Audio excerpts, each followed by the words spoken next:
ആരോഗ്യരംഗത്തെ കേരളത്തിന്റെ ഒന്നാം നമ്പർ സ്ഥാനത്തിന് തുടർച്ചയായി അപമാനമായി കൊണ്ടിരിക്കുകയാണ് Kozhikode medical college. Kozhikode medical കോളേജിലെ ശസ്ത്രക്രിയാ പിഴവുകൾ വലിയ രീതിയിൽ ചർച്ചയാവുന്നതിനിടെ ഇന്നും മറ്റൊരു പരാതി ഉയർന്നിരിക്കുകയാണ്. എല്ല് പൊട്ടിയതിനെ തുടർന്ന് ഇട്ട കമ്പി മാറിപ്പോയി എന്നതാണ് പുതിയ പരാതി.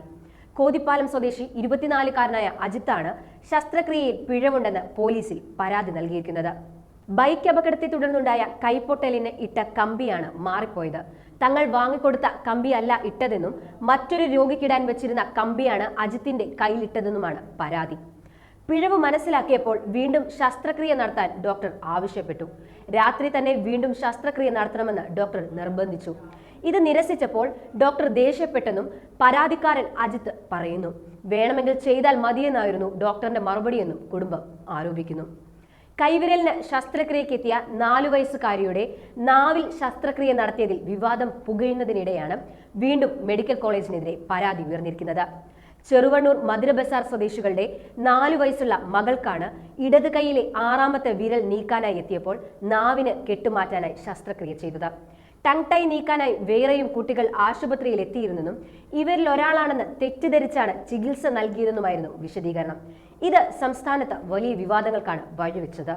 പിഴവ് വിവാദമായതോടെ അസോസിയേറ്റ് പ്രൊഫസർ ഡോക്ടർ ബിജോൺ ജോൺസനെ സസ്പെൻഡ് ചെയ്തിരുന്നു. തന്റെ പിഴവാണെന്ന് doctor Bijon Johnson medical college സൂപ്രണ്ടിന് കത്ത് നൽകി അറിയിച്ചിരുന്നു. എന്നാൽ ഈ വിഷയത്തിൽ പ്രതികരിക്കാൻ ഇതുവരെ ആരോഗ്യമന്ത്രി അടക്കമുള്ളവർ തയ്യാറായിട്ടില്ല. കോഴിക്കോട് മെഡിക്കൽ കോളേജിലെ ചികിത്സാ പിഴവുകളെ കുറിച്ച് പറയുമ്പോൾ ആദ്യം ഓർക്കുന്ന മുഖം ഇന്നും നീതിക്കായി പോരാടിക്കൊണ്ടിരിക്കുന്ന ഹർഷീനയുടേതാണ്.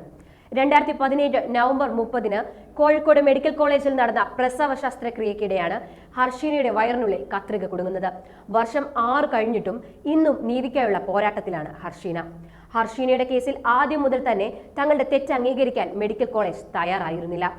മെഡിക്കൽ കോളേജിൽ വെച്ച് തന്നെ നടന്ന ശസ്ത്രക്രിയക്കിടെയാണ് കത്രിക വയറിൽ കുടുങ്ങിയതെന്ന ശാസ്ത്രീയമായ പോലീസ് റിപ്പോർട്ട് അംഗീകരിക്കാനും മെഡിക്കൽ ബോർഡ് തയ്യാറായിരുന്നില്ല. സർക്കാരും ആരോഗ്യമന്ത്രിയും കൂടെയുണ്ട് എന്ന് പറയുന്നതല്ലാതെ മറ്റ് നടപടികൾ ഒന്നും ഉണ്ടാകുന്നില്ല എന്നും തുടർ ചികിത്സ സൗജന്യമാക്കണമെന്നും കഴിഞ്ഞ മാസവും ഹർഷീന ആവശ്യപ്പെട്ടിരുന്നു. കത്രിക നീക്കം ചെയ്തെടുത്ത് വീണ്ടും ശസ്ത്രക്രിയ അനിവാര്യമെന്ന് കണ്ടതോടെ ഹർഷീനയുടെ ചികിത്സാ ചെലവിനായി മറ്റു മാർഗങ്ങളില്ലാതെ സമരസമിതി കഴിഞ്ഞ ദിവസം ക്രൗഡ് ഫണ്ടിംഗ് ആരംഭിച്ചിരുന്നു. കോഴിക്കോട് മെഡിക്കൽ കോളേജിൽ നടത്തിയ ബൈപ്പാസ് ശസ്ത്രക്രിയക്കിടെ ഹൃദയഭാഗത്ത് അജ്ഞാത വസ്തു കുടുങ്ങിയെന്നാരോപിച്ച് 60 വയസ്സുകാരൻ മുഖ്യമന്ത്രിക്ക് പരാതി നൽകിയത് കഴിഞ്ഞ മാസമാണ്. അത്തോളി സ്വദേശി അശോകനാണ് ബൈപ്പാസ് ശസ്ത്രക്രിയക്കിടെ അജ്ഞാത വസ്തു ശരീരത്തിൽ കുടുങ്ങിയതിനെ തുടർന്ന് 5 വർഷമായി ദുരിതം അനുഭവിക്കുന്നതായി മുഖ്യമന്ത്രിക്ക് പരാതി നൽകിയത്. നെഞ്ചുവേദനയെ തുടർന്ന് 2018 ഓഗസ്റ്റിലാണ് അശോകൻ മെഡിക്കൽ കോളേജിൽ ബൈപ്പാസ് ശസ്ത്രക്രിയ നടത്തിയത്. എന്നാൽ ആശുപത്രി വിട്ടിട്ടും മുറിവുണങ്ങാതെ ഇതിൽ നിന്ന് രക്തവും നീരും ഒലിക്കുകയായിരുന്നു. 4 തവണയായി വീണ്ടും മെഡിക്കൽ കോളേജിലെത്തി ഡോക്ടർമാരെ കണ്ടെങ്കിലും ഫലമുണ്ടായില്ല. പിന്നീട് ഉള്ളിയേരിയിലെ മെഡിക്കൽ കോളേജിൽ നടത്തിയ സ്കാനിങ്ങിലാണ് ഹൃദയത്തിന് താഴെയായി ബാഹ്യവസ്തു കിടക്കുന്നത് കണ്ടെത്തിയത്. തുടർന്ന് ഇക്കഴിഞ്ഞ ഫെബ്രുവരിയിൽ ശസ്ത്രക്രിയ നടത്തിയാണ് 5 വർഷമായി അനുഭവിക്കുന്ന വേദനയിൽ നിന്നും ദുരിതത്തിൽ നിന്നും അശോകൻ കരകയറിയത്. ഈ കേസിലും അശോകന് ചികിത്സാ ചെലവ് നൽകാനോ ഡോക്ടർമാർക്കെതിരെ നടപടിയെടുക്കാനോ സാധിച്ചിട്ടില്ല. കോഴിക്കോട് മെഡിക്കൽ കോളേജ് ICUവിൽ നടന്ന പീഡനവും കേരള മനസാക്ഷിയെ ഞെട്ടിച്ച സംഭവമാണ്. 2023 മാർച്ച് 18-ന് തൈറോയ്ഡ് ശസ്ത്രക്രിയയ്ക്ക് ശേഷം ICUവിൽ പ്രവേശിപ്പിച്ച യുവതിയെ ശശീന്ദ്രൻ എന്ന അച്ഛന് പീഡിപ്പിച്ചു. ഈ പരാതി പിൻവലിക്കാൻ ആശുപത്രിയിലെ 5 ജീവനക്കാർ തന്നെ സന്ദർശിച്ച് ഭീഷണിപ്പെടുത്തിയെന്ന് കാണിച്ച് അതിജീവിത ആരോഗ്യ വകുപ്പിനെ സമീപിച്ചിരുന്നു. സെക്യൂരിറ്റി CCTV സംവിധാനങ്ങളിൽ മെഡിക്കൽ കോളേജിന്റെ ഭാഗത്തു നിന്നും ഗുരുതര വീഴ്ചകളുണ്ടെന്ന് അന്വേഷണത്തിൽ മെഡിക്കൽ വിദ്യാഭ്യാസ ഡയറക്ടർ കണ്ടെത്തിയിരുന്നു. പ്രതിക്ക് ഒത്താശ ചെയ്ത 5 ഉദ്യോഗസ്ഥരെ സസ്പെൻഡ് ചെയ്തെങ്കിലും മറ്റു നടപടികളിലേക്ക് കടന്നില്ല. നീതി വൈകിപ്പിക്കുകയാണെന്ന് പറഞ്ഞ് പിന്നീട് അതിജീവിത കോടതിയെ സമീപിച്ചിരുന്നു. കേസിൽ പോലീസിനെതിരെ ഗുരുതര ആരോപണം കഴിഞ്ഞ മാസവും അതിജീവിത ഉന്നയിച്ചിരുന്നു. ഇത്തരത്തിലുള്ള ഗുരുതര പിഴവുകൾ തുടർച്ചയായി ഉണ്ടാവുകയും വിവാദമാവുകയും ചെയ്യുന്നുണ്ടെങ്കിലും ഇരകൾക്ക് നീതി ലഭിക്കുന്നില്ല എന്നതാണ് പ്രധാനമായ കാര്യം. മാത്രമല്ല വീഴ്ചകൾ വീണ്ടും വീണ്ടും ആവർത്തിക്കപ്പെടുകയും ചെയ്യുന്നുണ്ട്.